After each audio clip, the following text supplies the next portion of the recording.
دوما يغمرني من فيض ضياء آيات المولى ইহুদিরা শনিবারের দিন মাছ শিকার করলো। আল্লাহ কোরআনে নিষেধ করেছেন যে শনিবারের দিন তোমরা মাছ শিকার করিও না।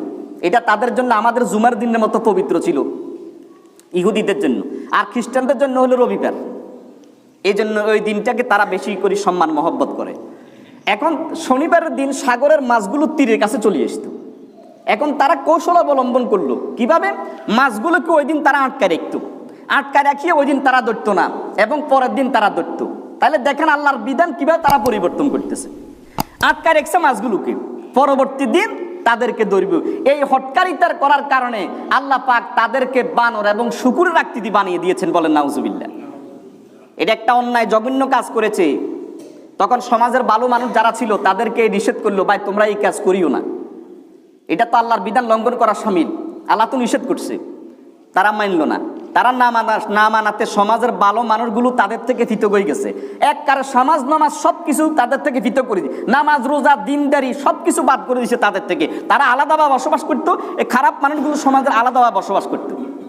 এখন একদিন ভালো মানুষেরা দেখে যে যারা আল্লাহর বিধান লঙ্ঘন করেছিল এদের যে বসতি, সেখানে একবারে নীরবতা দেখা যাইতেছে, কোনো মানুষের কোনো আওয়াজ শোনা যাইতেছে কিনা। ঘটনা কি, সকালবেলা তারা গিয়ে দেখে যে মানুষগুলো শনিবারের দিন মাছ শিকার করেছিল, শোনে নাই, ওই মানুষগুলো সম্পূর্ণ বানর হয়ে গেছে। নাউজুবিল্লাহ বলেন। তাদের যুবকগুলো বানর হয়ে গেছে, বৃদ্ধগুলো শুকুর হয়ে গেছে। ওই বানর শুকুরের আকৃতিতে পরিবর্তন হয়েছে। তারা কিন্তু নিজ নিজ আত্মীয় স্বজনকে চিনত এবং আত্মীয় স্বজনের কাছে আসি কান্নাকাটি করতো, আমরা কেন আল্লাহর বিধান লঙ্ঘন করলাম। এভাবে তারা 3 দিন পর্যন্ত ছিলেন। 3 দিন পর্যন্ত থাকার পরে এই বানর এবং শুকুরের আকৃতি নিয়ে তারা পৃথিবী থেকে বিদায় হয়ে গেছেন।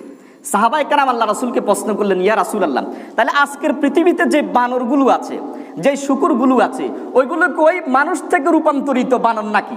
মানুষের আকৃতি পরিবর্তন হয়ে যে শুকুর বিড়াল কুকুর হয়েছে এবং বানর হয়েছে, এগুলো নাকি?